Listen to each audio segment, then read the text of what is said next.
Assalamualaikum kepada anda semua dan selamat malam saya ucapkan. Okey, bersama saya pada malam ini di program Borak Bisnes yang dibawakan oleh Pejuang Pewaris. Pada malam ini kita akan bersama dengan 3 ahli panel yang hebat-hebat belaka dan kita akan borakkan mengenai dengan baru atau lelong. Baru dan lelong ni. Dan rancangan ini, program ini dibahagikan kepada 2 dan pada bahagian yang pertama untuk malam ini kita akan berborak mengenai lelong ni menguntungkan atau rugi. Okey, kita nak tanya juga pada pakar-pakar kita pada malam ini. Okey, kita ada bawakan pakar-pakar yang dah expert dah berpengalaman dalam dunia property, dalam dunia hartanah ni. Kita ada peguam, kita ada kontraktor dan kita juga ada designer. Okey. Secara tidak membuang masa, kita nak jemput semua ahli panel kita pada malam ini, rakan-rakan kita, sahabat-sahabat pejuang tanah kita untuk malam ini. Okey, tapi sebelum itu saya nak minta tolong pada tuan-tuan dan anda-anda semua untuk sharekan live ni di Facebook page anda. Share sekarang. Saya minta tolong semua. Tolong sharekan banyak-banyak supaya kita dapat kongsikan ilmu ni sebanyak mungkin pada mereka-mereka yang di luar sana yang ingin tahu bagaimana dan adakah memiliki hartanah lelong ini adalah sesuatu yang menguntungkan atau merugikan. Kerana banyak dalam kalau kita perkatakan dalam hartanah lelong ni banyak jalan cara dia, macam mana kita nak tahu kan untuk nak apa duit, banyak duit kena ada, apa legal yang kita kena ambil, apa macam mana cara kita nak bayar rumah, banyak persoalan. So sila sharekan pada rakan-rakan anda semua. Okey, tolong share ya. Share sekarang di ruang page anda.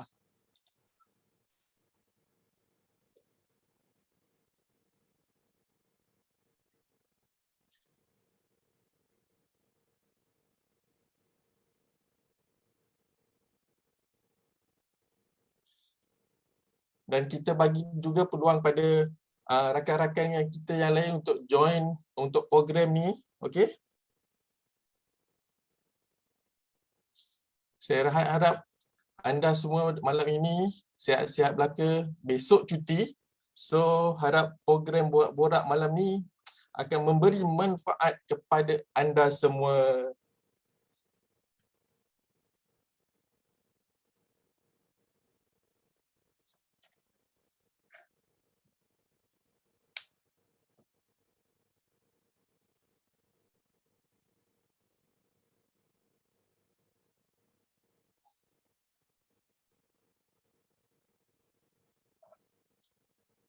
Tidak lupa juga pada malam ini. Okey, pada malam ini kepada sesiapa di akhir rancangan, okey, kita ada kuis dan kita ada hadiah untuk para pemenang. Okey, hari ini kita akan cari 3 pemenang untuk kami. Pemenang ini akan dapat sesi konsultasi, okey, consultation percuma selama 1 jam bersama dengan geng-geng hartanah ni.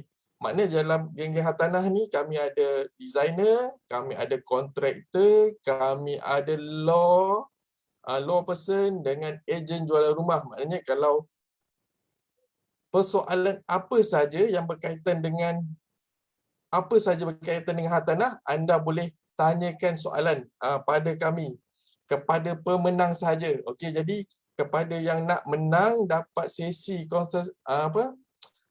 perundingan secara percuma selama sejam bersama dengan rakan-rakan saya ni semua. Sila tunggu sampai akhir dan jawab soalan. Itu syarat dia. Kita kena jawab soalan. Sasul pula soalan. Okey.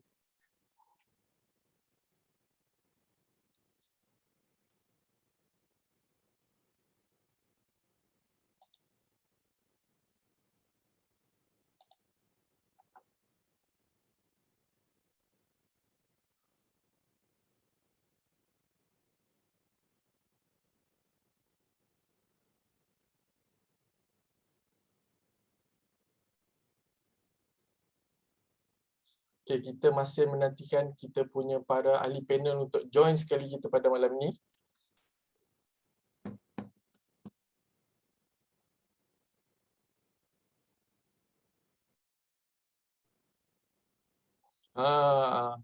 Akhirnya sudah sampai para ahli panelis kita pada malam ini. Okey, apa khabar anda semua pada malam ini? Harap sihat-sihat semua ya. Alhamdulillah. Alhamdulillah. Okey. So, untuk malam ni kita akan bersama dengan program Borak Bisnes. Kita nak borak-borak je, kita tak ada serius pun. Yalah, kita malam ni kita nak kongsi pengalaman 3 ahli panel hebat kita berkenaan dengan hartanah lelong ni. Adakah hartanah lelong ini menguntungkan atau merugikan? Tapi yalah, sebelum nak borak mesti nak kenal dulu kan. Okey. Apa kata kita minta para panel kita kenalkan diri mereka dulu. Kita start daripada tuan yang berjanggut ini. Okey, Tuan Syahrul kita. Minta perkenalkan diri. Baik. Assalamualaikum warahmatullahi wabarakatuh. Baik, terima kasih Tuan Moderator dan terima kasih kepada platform Pejuang Pewarisan kerana memberi peluang saya dan rakan-rakan lain, Puan Izian dan Puan Zain untuk memperkenalkan diri. Alright.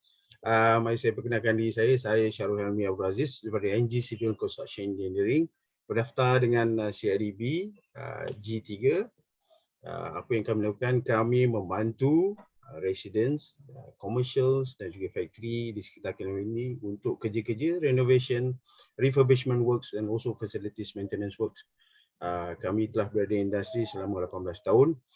Ini antara klien-klien kami yang kami pernah berkolaborasi bersama, iaitu Telekom Malaysia Berhad, Tenaga Nasional Berhad dan Lembaga Getah Malaysia Berhad. Sekian, terima kasih. Back to you. Okey, terima kasih Abang Syahrul kita. Dengar tu tuan-tuan, 18 tahun, bukan nombor 1 digit tau, 2 digit, 18. Lama tu pengalaman dalam industri pembinaan. Okey, seterusnya kita bersama the only bunga kita pada malam ini, tapi dia bukan available ya. Dia dah jadi ibu kepada 3 orang anak yang comel. Okey, kita persilakan Puan Izian. Terima kasih Tuan Moderator. Bismillahirrahmanirrahim. Assalamualaikum. Terima kasih saya ucapkan kepada Pejuang Pewarisan dan my referral partners yang menjemput saya pada malam ini. Saya Izian Aziz, seorang pengamal undang-undang atau orang putih panggil lawyer. Okey, bidang saya adalah more in perundangan hartanah. Kalau saya tengok wajah-wajah panel lain malam ni, saya kenal ni dua-dua ni. Tuan Syahrul kontraktor tersohor dan saya masih berurusan dengan beliau sehingga kini. Tuan Zain ni, dia ni master ID dekat airport ni. Okey, pengalaman saya tak selama orang-orang lama ni ya. Pengalaman saya dalam industri hartanah undang-undang ni lebih dari 14 tahun sahaja. Tapi masih 2 digit kan? Okey, jadi apa yang saya buat, kerja-kerja saya yang berkaitan dengan penyediaan perjanjian-perjanjian lah, macam perjanjian jual beli hartanah, pinjaman hartanah, perjanjian usaha sama, pembangunan tanah dan urusan-urusan lain yang berkaitan tanah atau pejabat tanah. Firma kami juga adalah merupakan panel bagi beberapa institusi keuangan dan juga syarikat pemaju perumahan. Dan antara pencapaian kami adalah kami merupakan finalis 3 tahun berturut-turut bagi Asian Legal Award, ALB, Asian Legal Business Award sejak tahun 2019 sehingga kini dalam a couple of awards. Begitulah ceritanya Tuan Moderator. Dengar tu. 14 tahun dalam industri law, okey, 14 tahun. Bukan sikit-sikit anak ni, kes dah berpuluh ratus kes dah ni. So insya-Allah tuan malam ini Puan Izian akan berkongsi apa juga yang apa orang kata masalah yang bermain di dalam fikiran tuan-tuan semua. Okey, macam mana nak memiliki hartanah lelong ni, adakah ianya menguntungkan atau merugikan? InsyaAllah Puan Izian boleh menasihatkan. Okey, dan seterusnya kita bersama dengan interior designer kita, ID kita, ID. Rasa macam pelik kan, kenapa ada dalam property ni kena ada ID? Tapi jangan tak tahu, ada rahsia di sebalik rancangan ni. Okey, kita teruskan bersama Tuan Zaid kita. Assalamualaikum warahmatullahi wabarakatuh. Terima kasih Tuan Moderator. Terima kasih lagi Pejuang Pewarisan ajak kami datang balik. Okey, nama saya Zain. Kepada yang belum mengenali, nama saya Zain dari B5 Studio. Kami mempunyai 15 tahun design and build, bukan semua kedai, beberapa kedai di airport. Dulu just nak info sikit, dulu kami pernah jadi operator kedai di airport. So semenjak MCO kami beralih kepada interior design. So antara kami ialah Malaysia Airport Berhad, Malindo Air, Sushi Wak yang a bit terbaru, dan yang paling latest sekali kita ada projek VR showroom untuk sebuah syarikat perabot. Dia nak buat expo dekat US. Just to tambah lagi, kami juga ada menang award untuk satu kedai dekat Langkawi pada tahun 2019. Okay. Okay, Tuan Moderator, back to you. Okey. Terima kasih Tuan Zain. Sekarang kita dah tahu dah Tuan Zain ni sebenarnya dia bukan saja ada pengalaman dalam bidang ID, tapi sebenarnya sebelum ni memang pengusaha pengusaha kedai. Tapi kedai bukan kedai-kedai biasa ni. Ni kedai dekat airport ni. Lain level dia kan. Bukan kedai-kedai yang orang kata cak ayam lah, bukan cak ayam lah kan. Ni cak lain punya kan.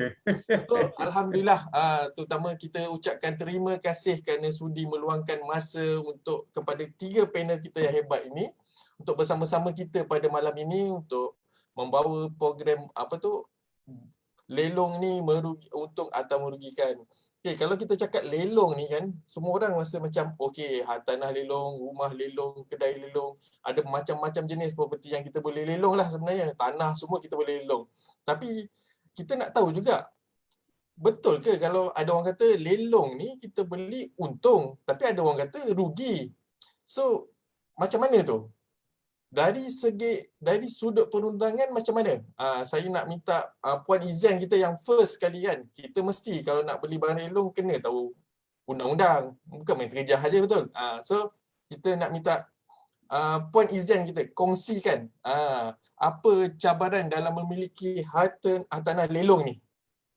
Okey, bismillahirrahmanirrahim. Ya, Tuan Moderator, kita tak dapat nafikan bahawa peratusan pembelian rumah lelong meningkat sejak berlakunya pandemik sejak tahun lepas ya, sehingga sekarang atas pelbagai faktor. Antara faktor yang famous adalah kerana peminjam gagal bayar wang pinjaman seperti yang telah ditetapkan oleh bank contohnya. Okey, fakta ini sahaja telah memberi indikator bahawa it is not that easy to buy.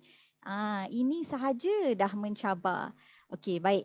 Saya kebanyakanlah isi-isi penting yang saya nak sebut sekejap lagi ni adalah berkaitan dengan homework ataupun searches. Jadi cabarannya adalah apabila potensi pembeli ini membuat, saya tak nak sebut kesilapan sebab learning process never ends. Baiklah, saya gantikan dengan perkataan peringatan lah ya. Okey, saya share 5 perkara malam ni. Okey, cabarannya bila potensi pembeli tak ingat, lupa, dia tak ingat ketika mereka nak membeli hartanah lelong, mereka lupa yang pertama untuk buat semakan di bank sama ada mereka mempunyai kelayakan untuk meminjam. Zaman dulu-dulu kita boleh sign SPA atau pengisytiharan jualan, lepas tu baru cari loan kan. Tapi zaman sekarang kita boleh semak kapasiti kita untuk dapat loan sebelum sign dokumen seperti yang saya cakap tadi. Okey, sebab bila dah menang bidding, dah sign pengisytiharan jualan, lepas tu baru nak apply loan, saya risau, takutlah tak dapat kejar masa sebab tempoh masa yang diberikan oleh bank ataupun mahkamah. Nah, lelong ni dah ada 2. Lelong di mahkamah ataupun di pejabat auctioneer. Tempoh masa yang diberikan oleh mereka ni adalah strict. Kalau tak sempat 90 hari bayar baki harga beli hartanah tu, kemungkinan bank bagi lanjutan tapi dengan interest atau agreement boleh dibatalkan. Itu yang pertama. Yang kedua pula, mereka lupa untuk melawat rumah yang dilelong. Tengok gambar je dekat telefon ke kat mana ke, insya-Allah okey ni, okey boleh dapat beli ni, nanti menang bid, kita pergilah tengok rumah tu kan. Tapi eloklah pergi dulu. Kalau boleh, mana tahu kot tinggal tiang seri je, yang lain hilang, tingkap pintu dinding dah tak ada, jangan kata atap. Yang lain dah gaib dah. Kerosakan besar macam ni kenalah panggil Tuan Syarul contohnya. Okey, bila pergi visit kita boleh tengok gaya-gaya tuan rumah kalau ada orang lagi dalam tu. Gaya-gaya tuan rumah yang gagal bayar pinjaman bank tadi tu, lihat ke tak nak keluar daripada rumah nanti tu. Okey, time ni kita dah boleh kira-kira lah kos untuk nak dapatkan milikan kosong atau dalam bahasa mudah kita nak halau dia. Okey, itu yang kedua. Yang ketiga, lupa untuk buat syarian hartanah. Kita boleh minta pengisytiharan jualan tu dan dekat situ dia ada nyatakan di mana lokasi hartanah tu. Dari situ dapatkan nombor geran dan pergi buat carian hartanah. Dalam carian kita boleh nampak status hartanah tu. Oh, nama developer ada lagi dalam geran ni. Check pula developer ni wujud lagi ke tak. Kalau dah tutup for whatever reasons atau dah gulung, orang biasa kata dah bankrupt, developer bankrupt, satu cerita lagi nak kena deal dengan liquidator. Okey, yang seterusnya. Lupa nak merancang. Ya? Yang keempat, okey. Okey, saya pun lost count. Okey, lupa nak rancang dengan teliti. Jenis rumah, tak kisah ambil murah yang paling murah lah kiranya. Anggaran kos yang terlibat sebelum, semasa dan selepas selong. Takut pilih yang paling murah tapi rupa-rupanya kita kena bayar 2 kali proses pindah milik. Contoh, campur dengan segala hutang piutang owner tu sebelum ni, macam cukai tanah tak bayar, cukai pintu tak bayar, maintenance tak pernah bayar dan sebagainya.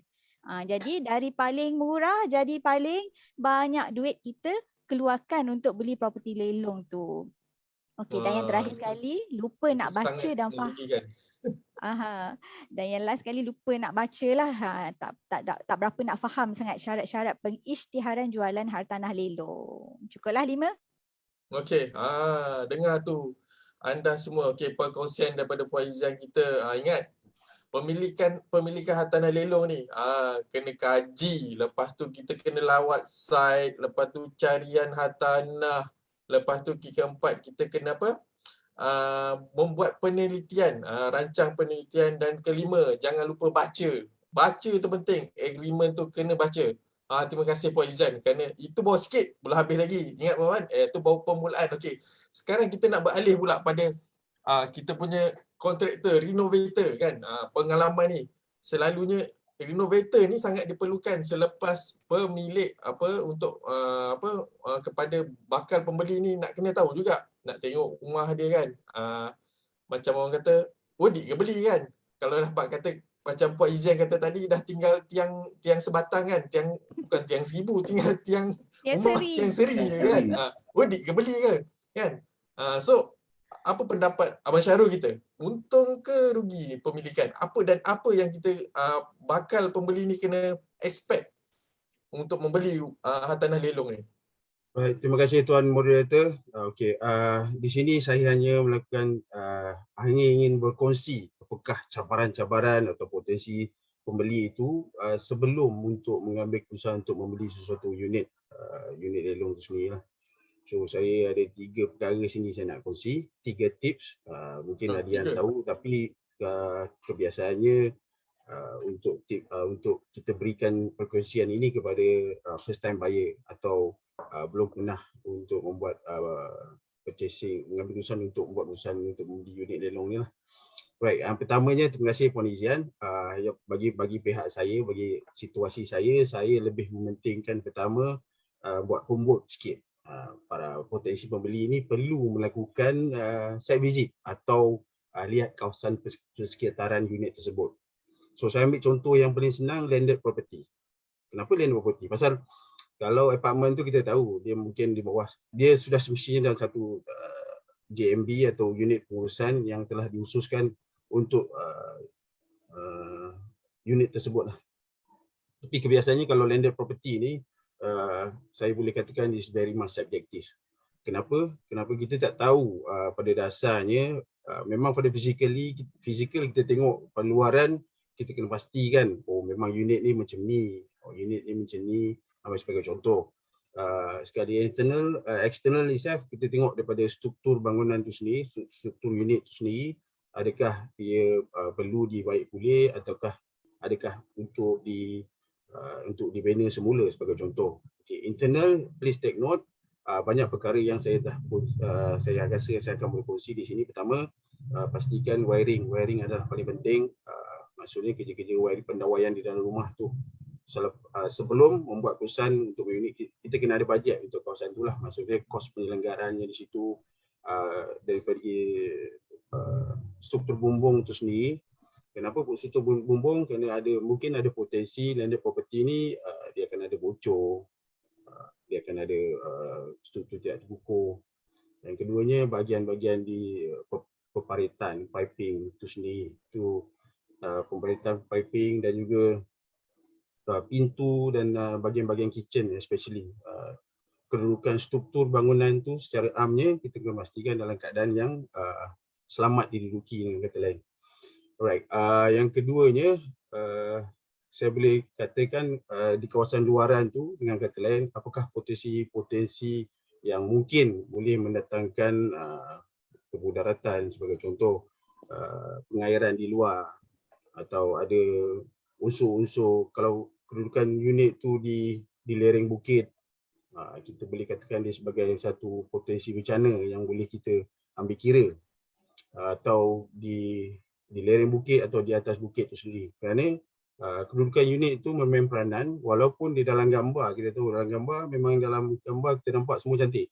Tapi terima kasih Puan Izian, kita perlukan melakukan potensi-potensi bahaya ini, perlu melakukan homework sendiri untuk ketapak unit untuk memastikan bahawa pelaburan kita untuk membeli sesuatu unit itu memberikan pulangan yang setimpal apa yang kita laburkan.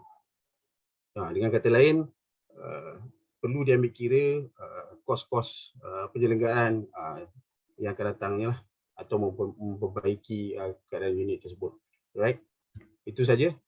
Back to you Tuan Moderator. Okay. Terima kasih kepada Abang Long kita. Dengar tu tuan-tuan. Okay, perkongsian yang sangat menarik.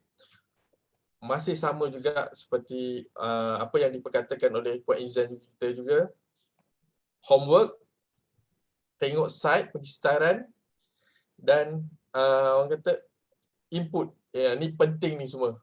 Maknanya kita kena aware benda-benda yang bakal kita hadapi sebelum kita memiliki property. Dan sebelum kita pergi kepada Tuan Zain kita still nak ucapkan terima kasih kepada para anda semua yang masih lagi menonton dan baru saja join kita punya live pada malam ini. Malam ini kita berbincang berkenaan dengan pemilikan hartanah lelong, sama ada ianya menguntungkan atau merugikan. Okey, jangan lupa untuk komen, atau sekiranya anda semua ada buah fikiran, ada perkongsian yang menarik, boleh tulis di ruangan komen. Jangan lupa. Okey, dan seterusnya kita pergi bersama dengan Tuan Zain.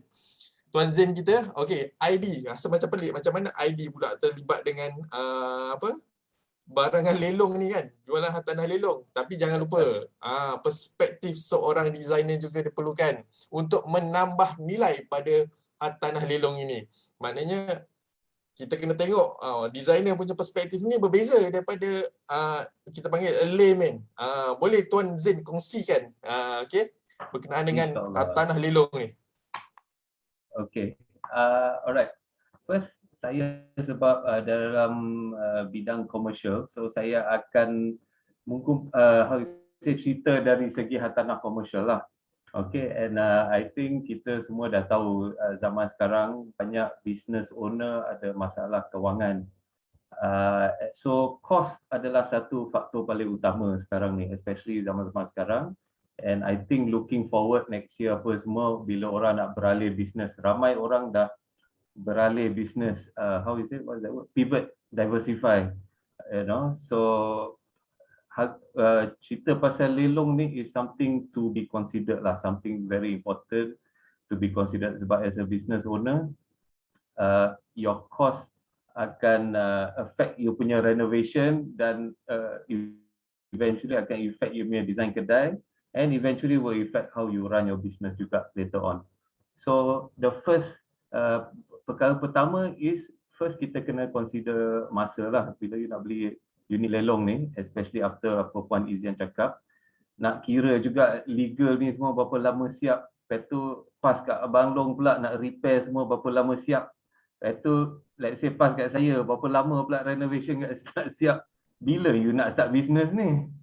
You know, so you have to consider semua ni. Bukan hanya semata-mata cost saja. Cost masa pun ada cost juga dekat situ. So yes, kadang-kadang harga unit lelong ni memang murah, kadang-kadang is terlampau murah, tapi kita kena fikir how to say long term and overall lah. Okay, itu satu. Lagi satu is risiko. Risiko, I think Tuan Syarul dah cerita sikit sebanyak macam wiring apa. So kita kena buat inspection, inspect the unit, tahu history owner yang selepas, apa bisnes dia, owner ni macam mana, sebab dari situ kita tahu macam mana dia pakai unit tu, berapa lama dia bisnes dulu, 5 tahun, 10 tahun, bisnes apa, F&B, retail shop, butik, sebab once kita tahu tu, kita tahulah lebih kurang the wear and tear of the business, of the premise, dan kita also kena check utility, macam mana consumption dia, utility, air, elektrik and what not. So dari situ kita boleh plan untuk either baik pulih atau improvise dia punya infra dekat situ untuk premise itulah. Okay, and this, yang ni semua penting sebab this one involve capex, you punya capital funding and all that. Setengah business start dengan duit sendiri, lagilah penting kena fikir benda ni semua. Kalau you main dengan duit orang, crowdfunding and all this, also main peranan, because it will affect you punya return ROI you. Okay, ini nak tambah sikit. Kadang-kadang so far kita cerita pasal hartanah, property. Tapi ada certain circumstances kita akan jumpa barang-barang tertinggal dalam unit ni. Especially F&B kadang-kadang dia harta karun. Kadang-kadang harta karun, kadang-kadang harta tak karun, harta karut. So it can be a blessing or it can be not a blessing. So kadang-kadang kita shock buka ini, tinggal ni lah kursi, especially office unit kan, dia tinggal segala macam benda, office chair, meja, cabinet, apa semua. F&B is I want to touch on sebab F&B ni kita kena tahu, that's why I cakap balik pada history tadi, siapa owner dia. Let's say sekarang you nak buka kedai sate, tiba owner dulu is kedai chicken rice shop tapi Chinese punya chicken rice shop, or kedai char siu pao ke apalah. So you have to check, ini kena samak ke tak ni unit ni, or especially kitchen equipment yang kita pakai untuk masak ni kan. So we have to consider benda macam ni. So sometimes lelong ni memang murah, you beli unit tu murah, tapi barang yang dia tinggal tu you tak boleh pakai. So in the end you kena bayar juga transporter, bayar Tuan Syarul, tolong clearkan barang-barang ni semua. So end up ada hidden cost dekat situ, which jadi you tak kira dah masa planning, buat business plan dulu, you tak kira benda ni. Tiba-tiba all this surprise, tu yang jadi dah langgang tu financial tu nanti kan, halfway je, and then kena jumpa Puan Izia pula lepas tu. Macam mana ni puan-puan? Daripada yang menguntungkan jadi sangat merugikan. Betul tu. Okay. So risiko tu ada. Itu saja. Okay, terima kasih Tuan Zaid perkongsian yang menarik.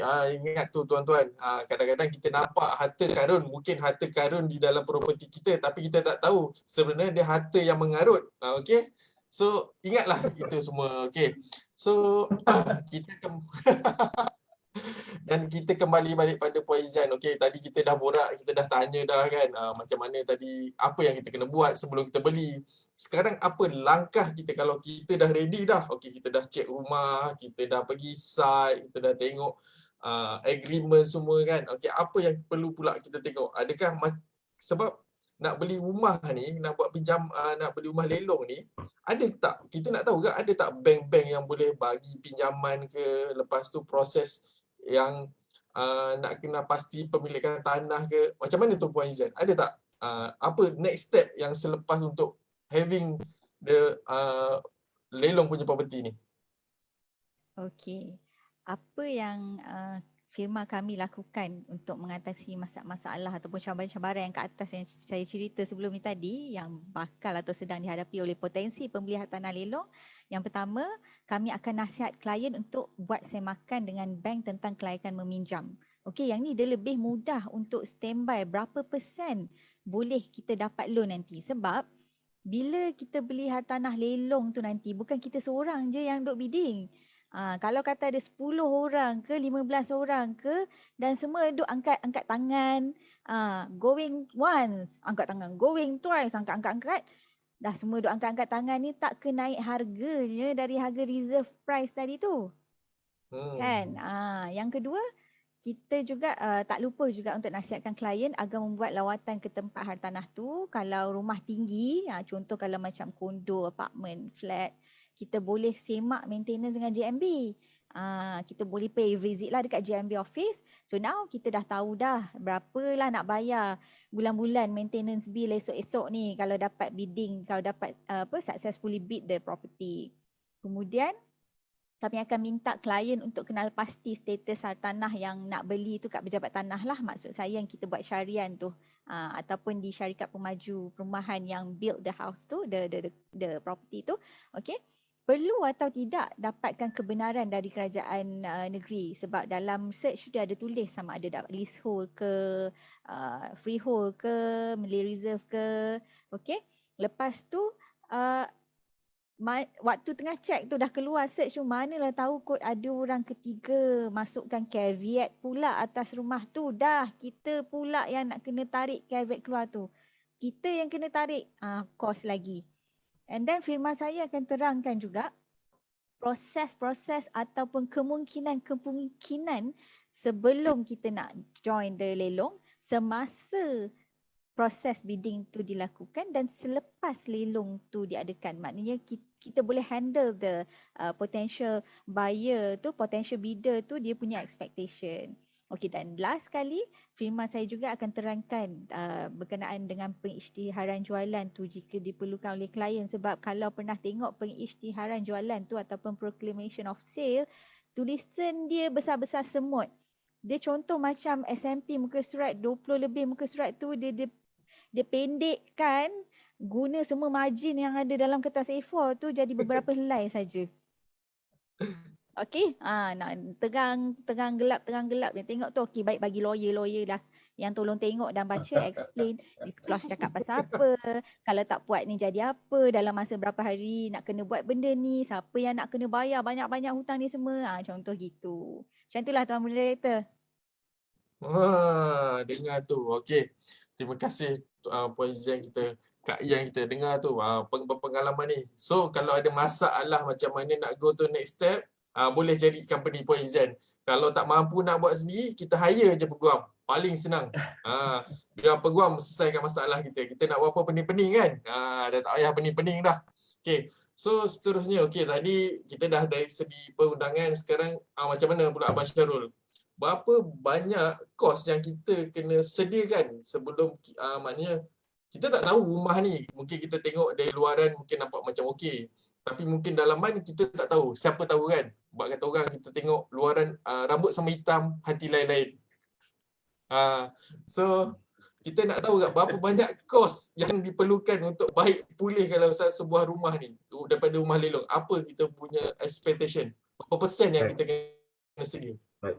Terima kasih Tuan Moderator. Apa yang saya akan kongsikan ini adalah berkenaan selepas pembeli itu telah berjaya atau telah memilih untuk unit itu sendirilah. Maknanya dia telah berjaya, dia menang dalam bidding tu, dan apa yang perlu diambil kira di sini adalah pertama adalah perancangan pemilihan dan penyelenggaraan unit tersebut. Okay, ambil sebagai contoh, sekali lagi landed property itu sendiri. Landed property itu suatu situasi yang boleh saya katakan is very much subjektif, di mana kos yang Tuan Moderator tanyakan tadi, tahulah waktu sekarang ni harga-harga barang mentah melambung naik. So saya boleh anggarkan apa yang patut si pembeli ini memikirkan perancangan pemilihan atau penyelenggaraan unit ini dalam lingkungan 40% daripada harga yang telah disebutkan sebelum ni. Itu very much subjektif. Itu anggaran saya. Sehingga kita pergi ke site dan kita buat research homework, dan kita akan dapati mungkin dalam keadaan yang berbezalah dalam sesuatu kes itu sendirilah. Right. Yang keduanya, si pembeli tu yang telah menang bidding tu untuk unit tersebut harus memikirkan dua perkara. Pertama, jangka masa persediaan untuk jika dia memilih untuk duduk, dan jangka masa persediaan yang perlu dipikirkan. Maksudnya daripada pemulihan penyelenggaraan itu akan mengambil masa. Itu bergantung dengan bajet dan kedudukan fizikal unit tersebut. Dan kedua, jika dia memilih untuk menyewakan unit tersebut, saya rasa dia tak akan buat pelaburan yang lebih, kerana dia lebih memfokuskan kepada isu-isu basic. Perkara-perkara dasar saja untuk make sure rumah tu boleh disewakan dan selamat dan selesa diduduki lah, saya boleh katakan di situ. So jika dia memilih untuk berbelanja untuk pemulihan, kalau secara minimum, yang secara kecil-kecilan lah saya kata, sebaiknya dia harus memikirkan apa yang patut dibuat dahulu dan apa yang patut dibuat seterusnya, perancangan akan seterusnya. Jika dia memilih untuk membuat suatu major renovation, saya boleh apa yang saya boleh kongsikan di sini, saya mohon pembeli tersebut mendapatkan pengesahan daripada pihak berkuasa tempatan, atau dengan kata lain perlu mendapat permit approval daripada pihak berkuasa tempatan dan bekerjasama dengan arkitek dan juga engineer untuk memastikan bahawa penjalanan dan pembikinan proses itu sendiri berjalan mengikut apa yang telah dirancangkan dan mengikut undang-undang yang telah ditetapkan. Itu yang saya boleh advise. Kerana kalau tidak ada ini, saya dalam keadaan yang begitu bersiko dengan kata lain, dan saya memilih untuk tidak kalau katakan kita tidak dapat pengesahan yang sebenar daripada pihak berkuasa tempatan. Itu amat penting. Jadi dengan itu saya rasa itu saja yang saya boleh kongsikan. Kalau ada penambahan, saya mohon kita akan sambung sebentar lagi. Right, terima kasih Tuan Moderator. Okey, terima kasih perkongsian daripada Tuan Syahrul kita. Okey abang. Okey, kita tengok tadi, ingat tuan-tuan, sekiranya expectation rate, maknanya kalau kita memiliki harta lelong ni 40% daripada kos untuk kita total harga rumah tu lah kita kena expect. Sebab kalau ialah beli rumah lelong ni kadang-kadang orang kata rezeki kan. Ada rezeki kadang-kadang kita dapat rumah elok, ada kadang-kadang rezeki kita dapat rumah tak elok. Kadang-kadang kita tengok luaran okey, cantik, cat baru semua kan, tapi dalam tiba-tiba ada tanah unsettle lah, wiring problem lah, water dia punya piping lah. Itu semua adalah perkara-perkara yang sebagai seorang pembeli kan hartanah lelong ni you kena aware lah. Maknanya inilah challenges yang you akan hadapi. Selain itu bab kata macam Puan Izian tadi kan, kita kena hati-hati juga dengan barang lelong ni kan. Kadang-kadang rupanya nampak dia jual harga murah. Tengok jual rumah 50,000. Oh, rupanya ada hutang yang lama. Dah ambil kau 100,000 di belasahnya terus. Surprise. Berkali. Itu yang kita risau kan. Jadi kita kena berhati-hati. So ingat pada nasihat dua panel kita. Okay, so seterusnya bersama dengan Tuan Zain, macam mana kita nak tambah nilai untuk pemilikan hartanah lelong ni? Thank you Tuan Moderator. Mula-mula especially dari segi commercial, of course foundation tu kena very strong lah. So sebelum kita mula design or buat apa-apa pun, macam abang cakap, repair tu kena buat dulu. So kita kena evaluate whether repair ni worthwhile tak campur dengan renovation cost baru. Is it menguntungkan kalau compare dengan kita beli unit baru dan terus renovation. Tapi actually you beli unit baru pun masih kena repair juga. Cuma repair ni mungkin lebih lah kan. Cuma repair ni mungkin lebih. Kita tak tahu berapa banyak defect ada. Yeah. So my suggestion is first buat audit repair lah. Check. Sebab tu kita kena tahu history. Ni balik kepada yang cerita tadi, history. Lagi lama lagi banyak wear and tear. So lagi banyak lubang kita kena tampal dan tutup balik. Betul tak maklum? Kan? So what I try to say, prepare infrastructure tu bagi betul. So that bila kita buat renovation nanti, dia tak banyak timbul masalah surprise kemudian then you reduce you punya I would say maintenance lah in the future. So one of the way is kita kena sediakan foundation yang kukuh, yang very good lah. This is one of the strategy. Lagi satu, kena aware keadaan sekeliling, because I cerita dari commercial. So my objective is nak bukan hanya kedai yang cantik, but also kedai yang menguntungkan, bisnes yang menguntungkan. So kita check kawasan sekeliling, apa yang dekat dia, apa kedai ke, public transport ke, doktor, police station, fire station, whatever. Kita tengok semua tu so that when kita design, kita boleh take advantage of location premise tu tersebut. Okay, and one more thing I want to touch is also incorporate, this is something my team dah start buat dah, kita incorporate norma baru in the design, in our interior design, especially for commercial lot, so that ialah halalang dah jadi norma baru kan, might as well selit masuk dalam kita punya SOP design kita. So ialah, inilah some of the ways lah kita nak overcome yang isu-isu tadi tu, apa betul balik premis macam ni. Okay, dengar tu nasihat Tuan Zain kita. Betul, kita kadang-kadang tengok tanah property ni kan sangat mengujakan, harga dia memang rendah. Tapi kadang-kadang kita kena tengok balik apa sebab kita beli property lelong ni. Kita kena tengok juga. Kalau sebab meniaga, adakah kedai yang kita nak beli ni berada di tempat yang sepatutnya dengan bisnes kita yang seharusnya. Okay, jangan buat kata orang kita nak meniaga kedai makan tapi beli property di tengah hutan. Memang kita meniaga dengan monyet, jawab je kan. Tak pun ada manusia lain yang datang. Okay. Kita tak dapat buyer tapi kita dapat bahannya. Okay. So seterusnya, okay. Untuk waktu-waktu terakhir ni macam tak percaya kan? Rasa macam berborak tapi dah nak habis dah. Okay. Untuk slot yang terakhir ni, boleh tak kiranya Puan Izian kita, Abang Long kita dengan Brother Zain kita ni kan, kita share setiap seorang satu tips yang sangat berguna bagi kata orang untuk para bakal pemilik harta lelong atau yang pernah mungkin beli tanah lelong supaya tidak mengulangi kesilapan yang sama. Kita start dengan Puan Izian dulu. Okey, strategi saya satu saja Tuan Moderator.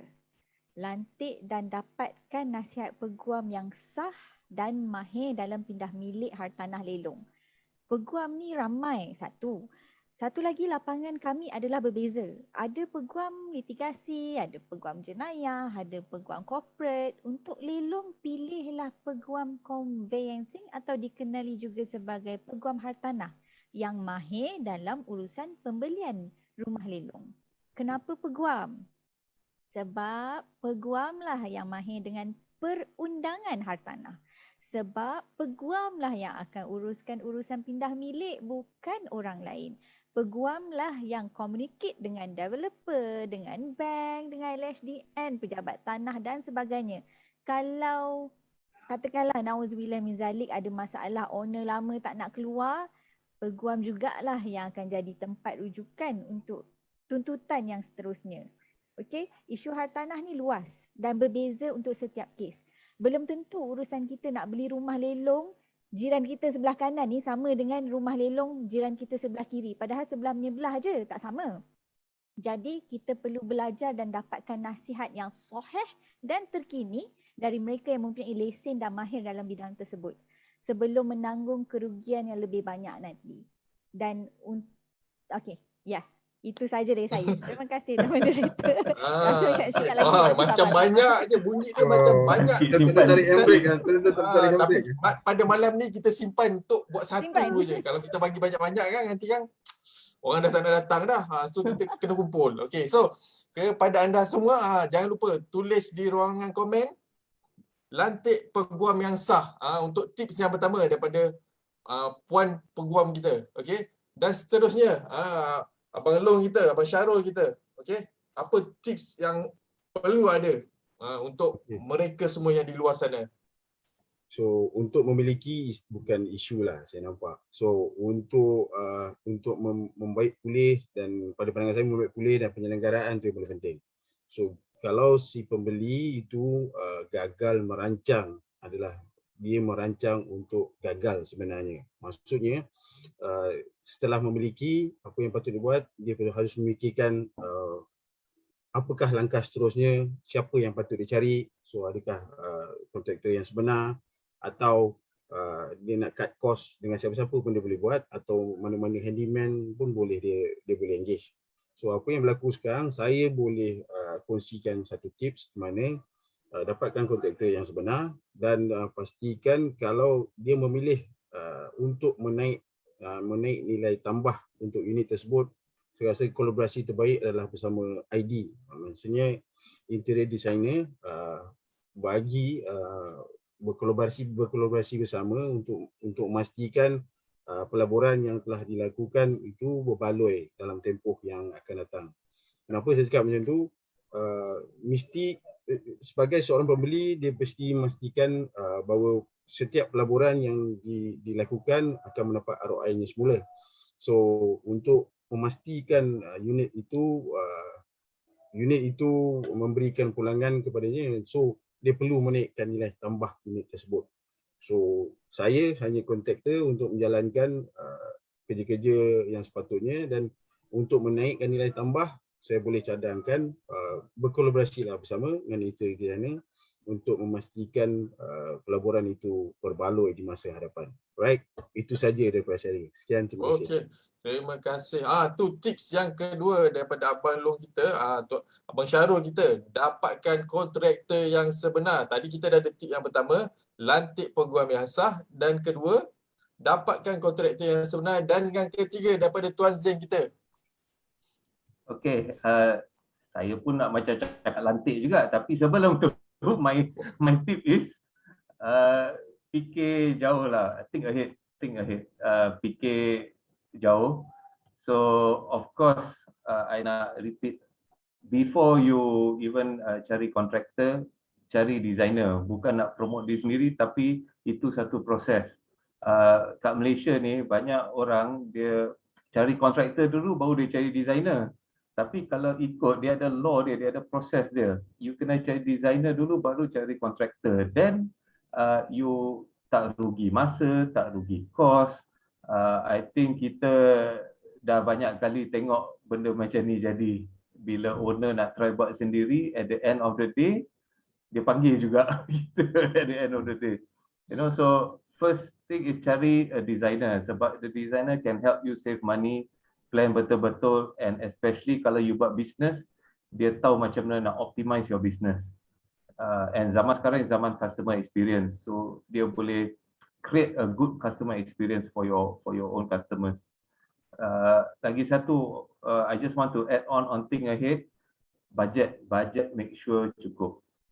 Sebab tu kita kena buat homework, buat check betul-betul, tanya Puan Izian betul-betul A sampai Z supaya kita masukkan semua. You know, because why? Especially dalam bidang saya commercial, kalau you lambat siap kedai, landlord tak kisah, sewa kena jalan. You know, dia tak kisah siapa suruh you lambat siap kedai tu. So which is why sebelum you pukul satu paku pun, you have to plan out everything. Make sure your budget cukup, plan with the proper ID consultant. And I think I just nak tambah one more add on is think ahead. Try to incorporate norma baru lah dalam you punya business, dalam you punya design. You know, sebab I think this thing will carry on lah. KJ pun dah cakap it's going to be endemic kan. So yeah, I think that's it. We nak summarize, think ahead. Fikir jauh. Okey. Terima kasih Tuan Zain. Okey, apa kata saya cakap pada penonton kita yang masih menonton? Okey. Kita dah ada 3 points, 3 tips daripada rakan-rakan kita yang sekarang ni. Okey, daripada Puan Izian, lantik peguam yang sah, daripada Abang Syarul kita, dapatkan kontraktor yang sebenar, dan pada Tuan Zain kita. Okey, daripada Tuan Zain kita, think ahead. Okey, tuliskan di ruangan komen. Dan pada hari ini sebenarnya saya nak bagi tahu pada anda semua, kita ada kontes. Sebenarnya kita ada hadiah kepada yang masih menonton bersama kita. kita ada satu quiz. Dan kita akan pilih 3 pemenang. Okey, 3 pemenang daripada rancangan pada hari ini, live hari ini, yang mana kita akan berikan mereka 1 jam konsultasi percuma, okey, bersama dengan 6 orang ahli panel. Okey, pada minggu pertama ni 3 ahli panel. Okey, minggu hadapan ada lagi 3 lagi ahli panel, dan anda boleh memilih sesiapa sahaja daripada 6 ahli panel ini, daripada property person, boleh pilih daripada interior designer, daripada kontraktor, ada agensi penjualan rumah dan peguam, lawyer, semua boleh pilih. Okey. Okey, dia punya kuis senang saja. Okey, tuliskan di ruang komen 3 tips yang diberikan oleh ahli panel kita tadi. Tuliskan sekarang di ruangan komen. Senang sangat Siapa tu. yang nak menang? Okey, tulis sekarang. Analis Okey. boleh join tak? Boleh join. Okey, so Takkan sebelum masa nak pun consult mencemburui kita, okey, sebelum kita bagi peluang pada kita punya pendengar ni, penonton ni untuk menulis di ruang komen, kita nak, okey, sekiranya ada penonton kita yang berminat untuk mendapatkan perkhidmatan daripada Tuan Syarul, daripada Puan Izian kita dengan Tuan Zain kita, okey, boleh tak kongsikan alamat ke, nombor telefon ke, email supaya senang nak contact. Kalau ada IG dengan FB lagi senang, kita like je terus. Okey, Abang Long kita, Tuan Syarul kita, ada tak? Dia macam mana nak contact kontraktor kita ni? Baik, boleh hubungi saya melalui email, iaitu ngcce@yahoo.com. NGCCE ya? ngcce@yahoo.com. So kita akan berinteraksi di situ. gmail.com. Okey. Yep. Kita akan cuba berinteraksi di situ melalui saya, iaitu daripada NG Civil Construction Engineering. Okey. Puan Izian kita pula. Okey, untuk saya boleh Afundi Izian, nombor telah tertera. Okay. Afundi ya, Puan Izian. Dah tak dengar perkataan Afundi sekarang ni. Tuan moderator, macam ni. Untuk penonton atau pendengar yang bertuah malam ni, insya-Allah admin boleh bantu temukan saya dengan penonton. Apa clear sangatlah Puan Puan Izian. Tuan Zain kata kena makan mic ni. Okey. Untuk penonton atau pendengar yang bertuah malam ni, insya-Allah admin boleh bantu temukan saya dengan penonton yang bertuah ni. Hadiah gift daripada saya tu special, iaitu 1 bedah siasat hartanah anda secara percuma, insya-Allah. Saya akan sertakan yang tu sekali. So saya boleh dapatkan the searches, saya akan explain what is all about your property status now. Okey. Terima kasih Puan Izian. Ingat, sekarang boleh salin nombor Puan Izian. Dah ada di skrin sekarang. 012-335-7167. Okey, dan Tuan 62. Sorry. Ya Allah, moderator. Dia tak pakai spek tu. Tak perasan. Okey. Tak pakai spek. Tak pakai spek. Brother Zain kita, macam mana kita nak hubungi anda? Okay, I bagi email lah, nanti I akan letak dalam chat, is studiob5@gmail.com. Semua small letters, kecil-kecil, studiob5. Tak ada nombor, tak ada apa, semua kena tulis manual, studiob5@gmail.com. Okay, if you want to join us every week, saya ada meeting dengan kawan-kawan referral saya every Tuesday pagi. Siapa minat boleh datang tengok-tengok how we jumpa every Tuesday morning. Yang tu bolehlah nak email ke PM Zaki ke, you can join us lah every Tuesday where we share referrals and brainstorm ideas. Interesting. Okey, dah dapat dah semua dah. Dengan Syarul, Tuan Syarul, kita ada email. Dengan Puan Izian kita ada nombor telefon yang tertera di hadapan sekarang. Sila salin. Sementara kita ada beberapa detik lagi sebelum kita habiskan rancangan ini. Dan Tuan Zain kita boleh email di B5 Studio. Okey. So, kepada anda semua, kami di sini di program Borak Bisnes mengucapkan terima kasih kerana meluangkan masa bersama-sama kami, okay, untuk mendengar sedikit perkongsian ilmu berkenaan dengan pemilikan hartanah lelong ini. InsyaAllah pada minggu hadapan kita akan borak tajuk yang sama, tapi kita ada tajuk pemilikan rumah baru pula. Ini pun menarik juga ni. Dan kita akan bersama dengan panel-panel yang hebat juga pada minggu hadapan, iaitu yang berpengalaman dalam industri hartanah juga. InsyaAllah mereka akan berikan nasihat-nasihat yang terbaik untuk anda semua. Okey. Sekian saja untuk program kita pada malam ini. Saya ucapkan terima kasih kepada ahli tiga panel kita, Tuan Syarul kita, Puan Izian kita dan Puan Zin kita kerana meluangkan masa dan memberi buah fikiran sangat bernas. Okey, insya-Allah semoga kita bertemu lagi dan lain waktu. Saya langsung saya call off untuk malam ini. Okey. Terima kasih semua. Assalamualaikum. Terima kasih semua. Waalaikumsalam warahmatullahi wabarakatuh. Assalamualaikum.